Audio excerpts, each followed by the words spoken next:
guys, it's Kira and welcome to another video. Today I'm going to be talking you through all of the books that I read in May. You might remember from my April wrap up last month that I read a total of 10 books last month, which was so much more than I normally read, and talking about all of those books in a wrap up was a lot to do. But I had a feeling that it was going to drop back down to a more normal for me reading pace this month, and I was absolutely right because this month I managed to read 6 books. And I have to say, talking about 6 books in a wrap-up is going to be a whole lot easier than talking about 10. And I also enjoyed almost all of the books that I picked up this month. So overall, I'm really happy with having read 6 books. And I'm also ahead of my Goodreads reading challenge for the year, which is always a great feeling, being that we're almost in the middle of the year now. And it's good to make sure that I'm on track or ahead of schedule. And so with that being said, I read 6 books this month. So let's get straight into all of my thoughts. So the first book that I picked up was one that was very highly anticipated for me and one that I'd been wanting to read for a long time, and it was even more exciting to finally be able to read it this month because I was reading it as part of a buddy read for the Dark Academics book club. Now, if you haven't seen my announcement video, or in fact the live show that went up on my channel recently, you might not know, but I've just started co-hosting a book club called the Dark Academics Book Club. I'm co-hosting this one along with some of my best booktube friends, Carolyn, Mary, Lucy and Emma, and we're all having such a great time because basically we have a monthly book pick which we're all going to read together, and then we have a live show at the end of each month, moving between all of our channels, and essentially it's just an amazing opportunity to share our love of dark books. So the one that we've chosen for our June pick and our June live show is the one that I read in May, and that is essentially just because I have a very busy June ahead of me in terms of both personal commitments and also like readathons that are going on, and so I just didn't know if I was going to be able to fit this book in next month, and so I decided to read it in May just to make sure that I had plenty of time to process all of my thoughts on it, and that book was Ninth House by Byrd. This is a classic dark academia style book, and one which I was very excited to get into but also a little bit nervous about, mostly just because I've only ever read one Byrd book before, and that was Six of Crows,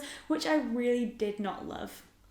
I know that's not a very popular opinion because most people love the Grishaverse and in particular the Six of Crows duology, but for me I just couldn't really get into it and it just wasn't my vibe. However, this is, like I said, a classic dark academia and very different from Six of Crows and that style of book, and also this is an adult book rather than young adult, and so I had a feeling that it was going to be different enough from Six of Crows that I was going to really enjoy it, and that was definitely the case. Now, if you're not familiar with this book and everything that goes on in it, we essentially follow our main character Alex as she starts her first semester at Yale University. Alex is someone who doesn't necessarily come from a background in which you would usually expect to lead to an Ivy League university experience, because she doesn't have a very stable educational background and didn't complete high school, and therefore you wouldn't necessarily expect to find her at Yale University, but she ends up there for a very specific reason. The book essentially focuses on the group of secret societies that can be found at Yale University, and specifically on all of the rituals that these societies interact with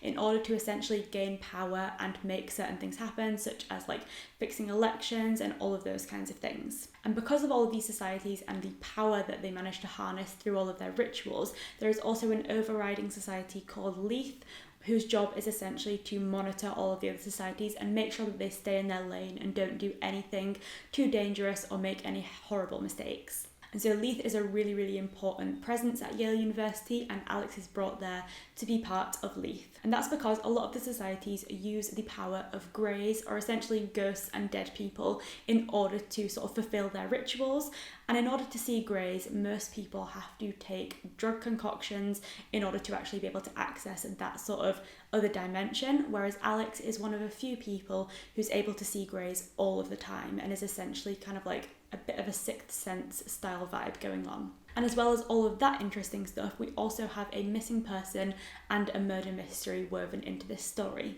Now for me, what I found so gripping about this book and what made it so enticing was the fact that Alex was someone who was so unfamiliar with her setting at Yale, particularly in terms of the fact that she had no idea about the existence of these secret societies, and so she's there to try and monitor them and make sure that they're not doing anything out of turn, and yet she doesn't really know what to expect from them or what they should and shouldn't be doing. And I feel like as a reader who has obviously never interacted with these secret societies before because they're obviously fictional, I feel like it was really cool to be able to learn it alongside the protagonist and be able to experience it alongside her. If Alex had have been from an elite background and someone who was very much aware of these secret societies and knew how to position herself within this world, it wouldn't have been quite as exciting or interesting to learn about them as a reader, but because you get to go into this situation alongside the protagonist and learn everything along with her and get exposed to this very atmospheric and dark and mysterious world alongside our protagonist, I just feel like it's much more immersive from a reader's perspective and just really pulls you into the experience even more and gives you something where you can really relate to the protagonist, which I think is super important, especially in such a mysterious book. This book is written in a slightly confusing format, particularly from the very beginning of the book, because you are sort of plonked right into the middle of this story and you're not exactly sure what's going on. And then you also have a slightly janky move between several timelines. We have our present day where Alex is trying to sort of monitor the societies as well as figure out this murder mystery and this missing person situation that she's found herself in. But then we also have a lot of moves to past timelines which aim to essentially give context for how Alex ended up in the situation that she's in the present day. And whilst those past timelines are very, very important in terms of giving us the context about Alex as a character, as well as filling in the gaps for a lot of the mysteries that are happening, they are slightly confusing because you're kind of plonked into the story without much context, and then you kind of learn it as you go, and it's just a little bit confusing from the beginning. However, I did find that a few chapters in, you start to get used to the writing style and it isn't quite as confusing, but I can see why that would be a little bit off-putting for some people. And then the other thing that I wasn't quite as keen on about this book was the way that it ended in a very, very open and cliffhangery way. This book is part of at least a duology, if not a larger series, and I'm personally a very, very impatient person when it comes to books, and often because I'm so late to hypes, I'm just not really very used to having to wait for books and series, because usually when I've come to reading a series for the first time, almost all, if not all of the series has been released and published. And so it was quite a unique experience for me going into a book which is quite a new release and sort of having to reach the end with so much anticipation and still have so many questions. Because this book is so focused on mystery, we get to the end and it's so clear that it's leading on to the next book in the series. And so it was just a little bit disappointing for me and a little bit underwhelming to have been so invested in a story and then still have so many questions at the end of it.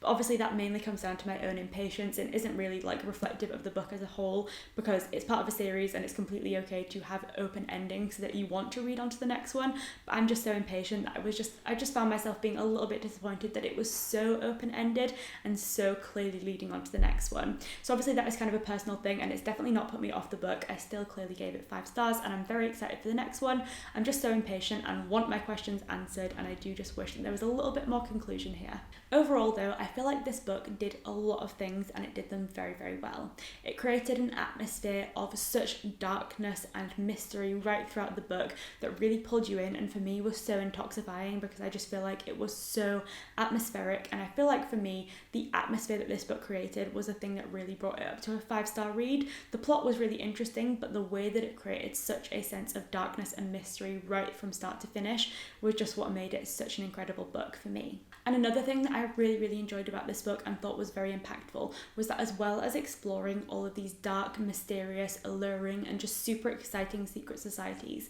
Leigh Bardugo also wove a very important social narrative into this book right throughout it, particularly in the sense that our main character Alex, as I've mentioned, is from a less well-off background and had a very, very unstable academic history, and therefore wouldn't have usually ended up in an Ivy League setting. And by having Alex as our main character, we really do get an insight into how disjointed society can be, in the sense that social status and economic status are usually the factors that either allow people to enter Ivy League settings or prevent them from getting there. And often academic merit and capacity for learning are the last things that sort of come into play in terms of getting access to these settings, and social and economic status are far more important, which is of course a huge issue in society. And so by exploring Alex and particularly getting insight into her past and the background in which she comes from, we really get an insight into how people like her are sort of prevented from getting these opportunities, and how without her ability to see greys, which is something that's entirely out of her control, she never would have had the opportunity to progress into this Ivy League setting. And therefore we see this sort of separation in society of people who are definitely going to have access to these things, and people who likely, due to their economic status, will never gain this access just because of the background in which they come from. And although I don't think this book really addresses the problem in terms of offering a solution, it is really interesting and I guess important to see that represented and to recognise that these high-level universities do definitely have an issue in terms of not having a diverse population of students. And I feel like this book definitely started to address that. I'd be interested to see whether it's sort of addressed even further in the next book in the series, but I certainly enjoyed that social commentary and thought it was very important and really added to the book for me. So overall, this was a really, really incredible book in terms of its atmosphere, which was really the standout thing in my opinion. And I'll definitely be reading the next book in the series, and I'm super glad that I finally ticked it off my TBR. The next book that I picked up this month was one that has also been on my TBR for quite some time and was similarly a very mysterious book, and that was Truly Devious by Maureen Johnson. And actually, having spoken about Ninth House, I feel like I had a lot of similar feelings in terms of things I didn't like about Truly Devious, although the books in and of themselves are very, very different.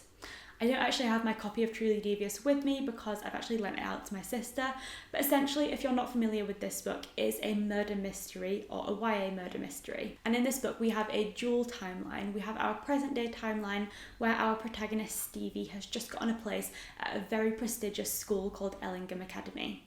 Ellingham is a bit of a unique school because people don't need to be academic at all really, or have particular skills across the board. They just need to be very, very good at their one chosen subject, and that can be absolutely anything, and the school's job is essentially to allow them to thrive in that one subject. So Stevie, our protagonist, has gone there with the aim of becoming a detective, and she's extremely into true crime and solving mysteries and all of those things. And then in our past narrative, which is set in the 1930s, we have an insight into the founder of Ellingham Academy, Albert Ellingham, and his wife and child who went missing and were kidnapped and never returned.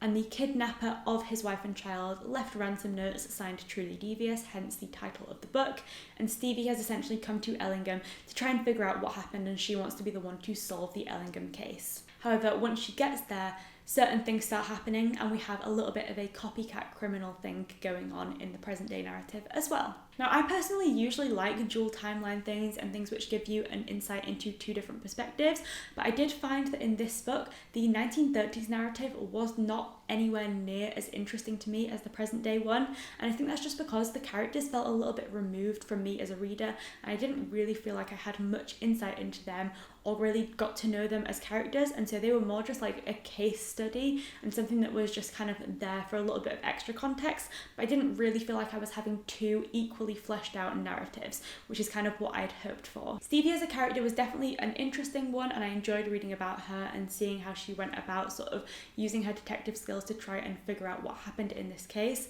However, moving back onto why I feel like my thoughts on this one were a little bit similar to my thoughts on Ninth House, this book is part of a trilogy, and actually all of the books in this trilogy have been released, so I can read them if I want to, but the end of Truly Devious did not solve anything. It was so open-ended, significantly more so than Ninth House actually, and it just left me feeling really, really unsatisfied, because I feel like with Ninth House it's just part of a larger series and the mystery isn't necessarily how you categorise the book, that's just part of it, whereas Truly Devious is a murder mystery, and personally if I'm going to read a murder mystery I want a conclusion, I want to know what's happened, and I just feel like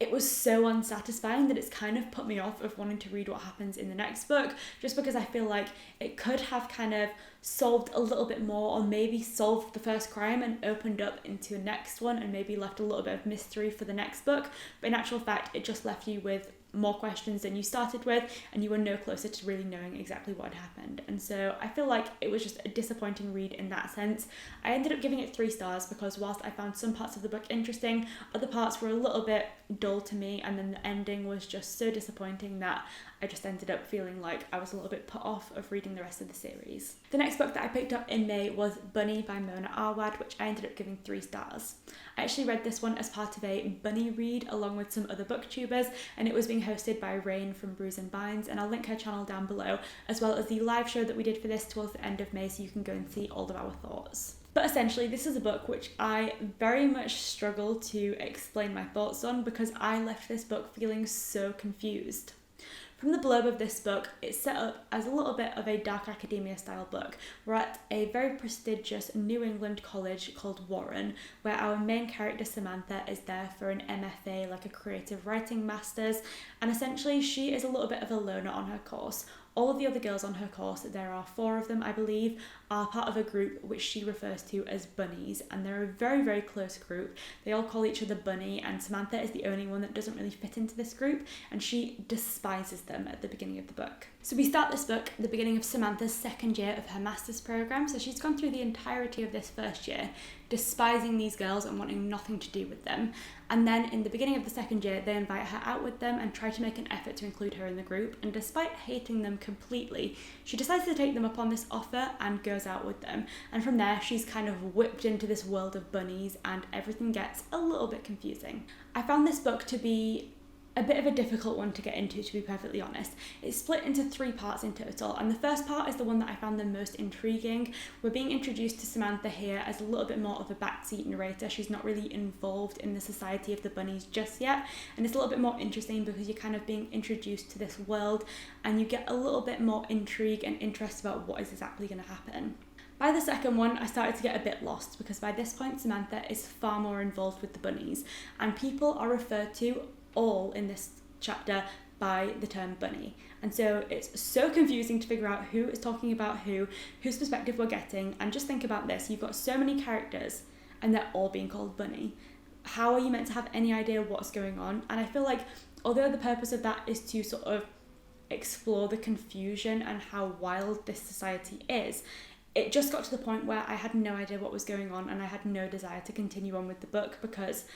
how could you want to read something where you've really got no clue what's happening? And it was just confusing to a degree too far, in my opinion. And then finally, in the third part, I feel like it started to calm down a little bit and you started to get some answers, but it still was a very open-ended and confusing narrative, to me anyway. This is a book which was very much open to interpretation. There was very little conclusion offered by the author, and there are so many different theories about exactly what was going on, and in my opinion, it was just a little bit too open for my liking. I enjoy books which leave a little bit of room of interpretation for the reader and offer opportunities to come up with different theories and things, but I do think it's important that the author kind of steps in at a certain point and makes it a little bit clearer about what exactly is going on. Because in my opinion, this book was so open and so confusing that I didn't really find myself engaging with it or becoming very invested in any of the characters, because it was so unclear about what was going on at so many points in the book that I just didn't feel like I connected with any of the characters, because you didn't really feel like you got the chance to get to know them, because it was so confusing about what was exactly happening in reality and what was potentially Samantha's imagination that you just didn't know what to believe, and therefore felt removed from the characters and from the book as a whole, because you just couldn't really get invested in the characters because you didn't know them. And that was kind of my main issue with this book. Talking about it in the live show on Rain's channel, there were a lot of different theories about this, and one which I found kind of interesting was the concept that potentially the entire narrative was Samantha's writing for her MFA thesis. And that's something that I can kind of get behind and would potentially sort of explore and explain some of the questions that come up in this, but I still don't feel like the author offered enough of a conclusion for any of these theories to really be sound, and that's what I kind of struggle with. And then another theory which came up quite commonly, which I really did not like, was the potential that Samantha was going through a mental health crisis. In particular, during the live show, a lot of people were speculating on the idea that maybe Samantha was dealing with schizophrenia, which I just think is so dangerous, because schizophrenia is a mental illness which is so grossly misrepresented in media and is so often confused with various other mental health issues, and is painted as this often very wild and dangerous mental illness in a way which is so unfair to people who actually deal with it, because it is absolutely not representative whatsoever of a real life experience of schizophrenia. And more to the point, because Mona Awad is not specific about whether or not Samantha is dealing with a mental illness and doesn't explore a specific diagnosis and therefore offer real representation justification for any mental illness. I believe it's so dangerous because in this book, a lot of wild things happen, and this book deals with some very dark subjects. And so to have readers potentially intertwining that in their minds with the experience of a mental illness, and therefore connecting in their mind and making connections between mental illness and violence and mental illness and all of these dark things, is just very dangerous. And I believe that Mona Awad did leave the book open to interpretations for mental health, but without offering any conclusions or really attempting to show a realistic experience of mental illness. I believe it's dangerous, and that was kind of the thing that I didn't like about this book the most, because it was confusing, offered up too many interpretations, and therefore leads readers to make these dangerous connections between mental illness and the events of this book in a way which is not accurate or representative of real life experiences of mental illness. And I think if you are an author who's going to deal with mental illness as a subject, it's a subject which really deserves much better representation and is something that you should really want to take responsibility for in terms of doing it justice and exploring it in a safe and healthy way. And I don't think that's what this book does. By leaving it so open, I think it's dangerous, and I didn't like it. The next book I picked up was a very, very anticipated new release for me, which came out on the 19th of May, and I know it's one that a lot of other people were reading as well, and that was The Ballad of Songbirds and Snakes by Suzanne Collins, aka the Hunger Games prequel. I'd just like to say that I don't love the cover of this book, but I do love the actual hardback once you take off the dust jacket. I think it's so much prettier, and I don't really love dust jackets in general, so I read this one mostly just with the hardcover because it's so much nicer, and I love how yellow it is. But getting into this book, I know this is one which had attracted a lot of controversy even before it was released, because a lot of people were disappointed with the fact that it was focusing on President Snow's backstory. Now, you may or may not know, but I actually only read the Hunger Games trilogy for the first time in April, and so I was very, very new to this world of the Hunger Games, and yet I was so excited to find out about President Snow's backstory, because I think villain backstories are some of the most interesting things that we can have. One of my favourite books in the Harry Potter series is The Half-Blood Prince, because that's the one where we get Tom Riddle's backstory and find out how Voldemort came to be. I also think you have the Star Wars prequels where you find out about Anakin and his descent into darkness, and just in general, villain backstories are things that we all continually really enjoy, so I wasn't sure why this one was such a disappointment to people, but it actually seemed like a lot of people did enjoy it once they came around to reading it. This book centres around the 10th Hunger Games, and this is the first Hunger Games in which there are going to be mentors for the tributes. But rather than being past victors, as we have in the Hunger Games that we see in the original trilogy, there are actually people who are students at the academy in the capital. And one of those students and then mentors is Coriolanus Snow, also known as President Snow, as we obviously come to know him in the original trilogy. At this point, Snow is 18 years old. He's from a very, very well-known family, the Snow family. They're meant to be very prestigious, but they've lost all of their wealth and riches, and this is his opportunity to try and make something of himself and to try and keep up the facade that he is in fact a very prestigious individual and try and keep that sort of prestige going for the Snow family name. Snow is then appointed as the mentor for the District 12 girl, a girl called Lucy Gray. And he was absolutely gutted when he gets given her, because the District 12 girl is basically seen as one of the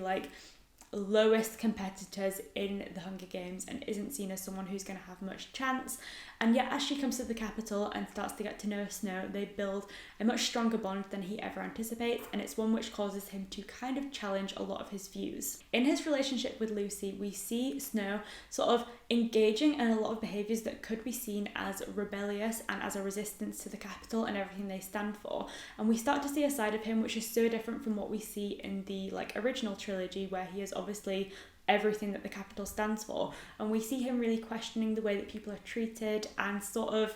starting to view the tributes as people, which is of course what the capital wants to avoid. And so in this we see a side to President Snow which is so different from the Snow that we see in the original Hunger Games trilogy, and in many ways I found him to be a quite nice person and certainly not villainous in any way. He does certainly have flaws which are explored right throughout the book, in particular his tendency towards jealousy, which comes up a lot in his relationship with Lucy, as well as his shame and the way that he responds to the shame that he feels towards his social and economic status. In particular, rather than just accepting his own situation, he's holding on to the prestige that he feels his name should hold, and then resents people who are better off than he is.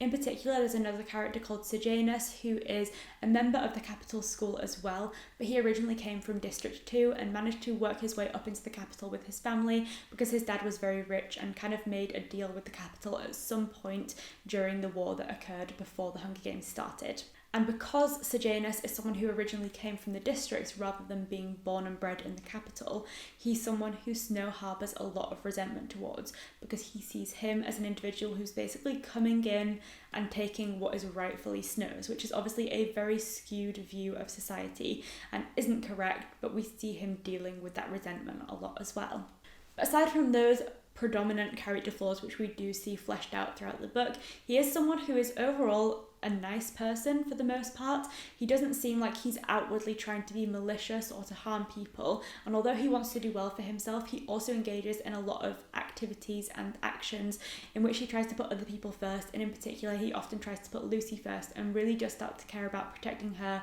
not just in order to win the Hunger Games but also because he cares about her as a person. Now, like all of the books in the Hunger Games series, this book is split into 3 parts. I feel like in the first 2 parts of this book, Snow fits into those characteristics that I just explored, in which he's a flawed person but is also someone who is for the most part nice and well-meaning.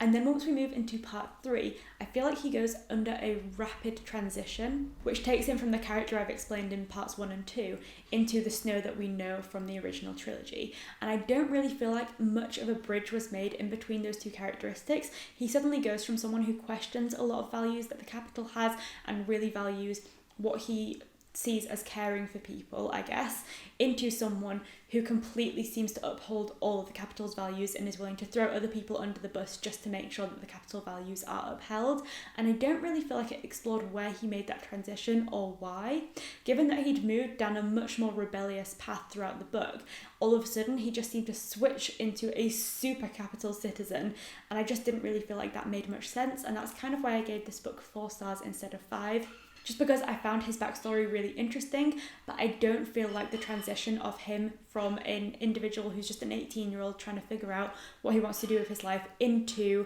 President Snow was very clearly explained or justified. It felt a bit pigeonholed and just a little bit less sort of organic than the transition of his character throughout the first 2 parts was. It just felt like it had kind of been shoved in there and really exemplified in order to make the Snow that we know from the trilogies makes sense in relation to this character, and I feel like it was just a little bit too sudden for my liking. I feel like this book does explore a lot of the same themes that we've already seen explored in the Hunger Games, but by giving it to us from a capital point of view, I feel like we get a little bit more of a different insight into those themes, and it helps to round out some of the ideas that were sort of first explored in the Hunger Games series. And in particular, I feel like one of those themes was the mindset of self-preservation, which I think is shown to be so key to the upholding of capital power. We of course see self-preservation as a key part of the Hunger Games, and even in the original Hunger Games trilogy, where we see this mindset being challenged through the relationship of Katniss and Peter and what they do together, we see how self-preservation is what the Hunger Games is all about. The aim of the game essentially is to make sure that everyone else dies and you are the last survivor,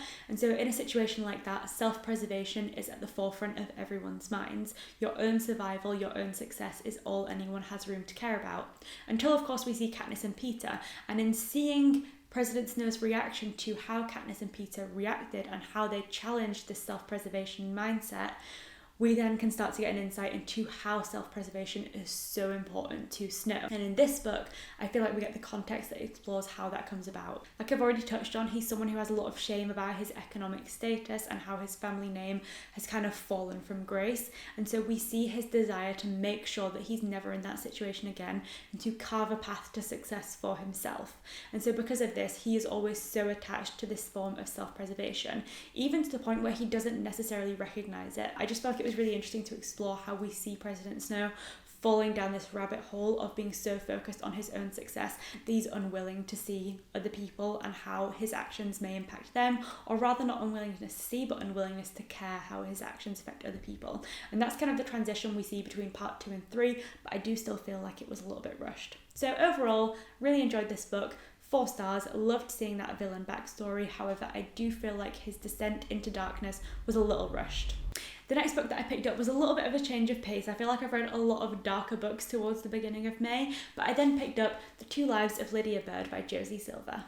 This was a birthday gift to me from Meg from Pride and Fiction, and I was so excited to receive this one because it's a book that I've been wanting to read, well, ever since I heard that it was coming out this year. It's a very new release and it's a romance which sounded so up my street. Romance isn't the usual style of book that I go for, but this one sounded exactly like the type of romance that I like, in terms of that it was a romance with a little bit more darkness and a little bit more depth, and wasn't just like a fluffy and fun romance story. In this book, we essentially follow our main character, Lydia Byrd, who at the beginning of the book is living a pretty perfect life. She has her partner, Freddie, who she's been with for 10 years. They're like high school sweethearts. They're engaged and they're about to get married. And essentially everything is just ideal until Freddie is caught in a car accident and sadly passes away. And from that point on, the book is split into 2 chapter styles, and this is where we have the 2 lives of Lydia Byrd. Chapters are either marked as asleep or awake, and in this we see Lydia living in essentially 2 different worlds and living 2 parallel lives. In the chapters called Awake, we see Lydia dealing with the very raw experience of grief. And I feel like this book deals with grief so well because it really shows the long process and shows how it's not something that is linear, not something that can be rushed, and how it continues to be a really, really difficult process to go through. We see her dealing with the issues of going back to work, figuring out what she wants to do with her life, just essentially the struggle of trying to forge a path for herself, which is so different from the one that she imagined. She obviously envisioned her life with Freddie and thought about everything they would do together, and all of a sudden she no longer has him and then has to try and figure out how to continue on with life alone. We also see the difficulties of seeing other people progressing in the ways that she would want to, seeing her friends and family go through marriages and births and all of these things which she envisioned herself doing with Freddie, and just essentially trying to figure out how she can deal with this grief enough to go on living her life. And then in the chapters marked Asleep, Lydia, in order to try and deal with her grief and just to make sure that she could actually sleep because she was dealing with insomnia, her doctor has prescribed her these sleeping pills. And in these sleeping pills, she is basically transformed into a world which is kind of parallel to the real existence that she has. And in this world,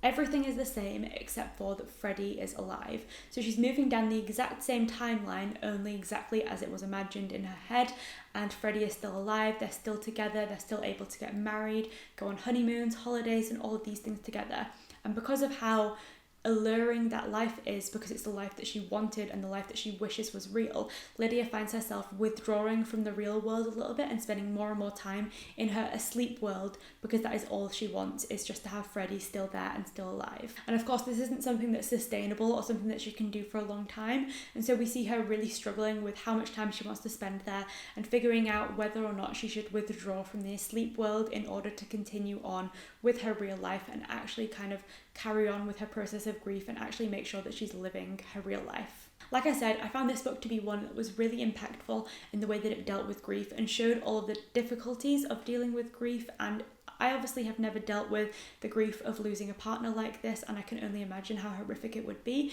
So I can't say that it was accurate in terms of personal experience, but it certainly touched on a lot of things which I can only imagine would be the experiences you would have with losing a partner, particularly at a young age when you're kind of just starting your life together. And I feel like this book just showed how raw grief is, how it's not a quick or linear process, and how various things can sort of worsen it and make it better, and just all of the ups and downs of this grieving experience. It was so impactful. It was a romance which had a lot of hope and a lot of funny moments. A lot of really beautiful friendships were made and explored in this book, but it also explored a really, really sad situation in a way that I found to be really impactful and moving, to the point where I think this might now be my favourite ever romance book.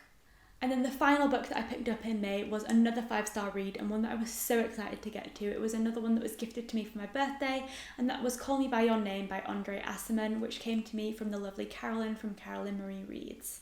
This is one of Carolyn's favourites, which is why I was so excited to read it, and luckily I absolutely loved it as well, and like I said, gave it 5 stars. This is a book which I really felt like I could only categorise with the word intense. It's a book which focuses on a romance between 2 characters, Elio and Oliver. Our protagonist, Elio, kind of tells the story of this romance over a summer period, and it's a romance which is very specifically limited to only 6 weeks long. Elio lives in Italy, and Oliver, who comes to the house to stay with the family for the summer, is from America, and so this is such a limited romance, and for that reason it is so intense. And the book itself is also only short. It's about 250 pages long, which I think really adds to that sense that this is such a limited experience, and again adds to that intensity of the experience. For me, I found this book to be so intoxifying and just really, really like impossible to put down. It was such an intense read. I'm going to say intense so many times because that is really the word that just came up to me when I was trying to figure out what I wanted to say about this book, because it was just a book that really swept you away in all of the feelings of this summer romance. However, when I'm calling this a summer romance, I really don't feel like romance is the right word to describe it. Romance is definitely part of what goes on in this book,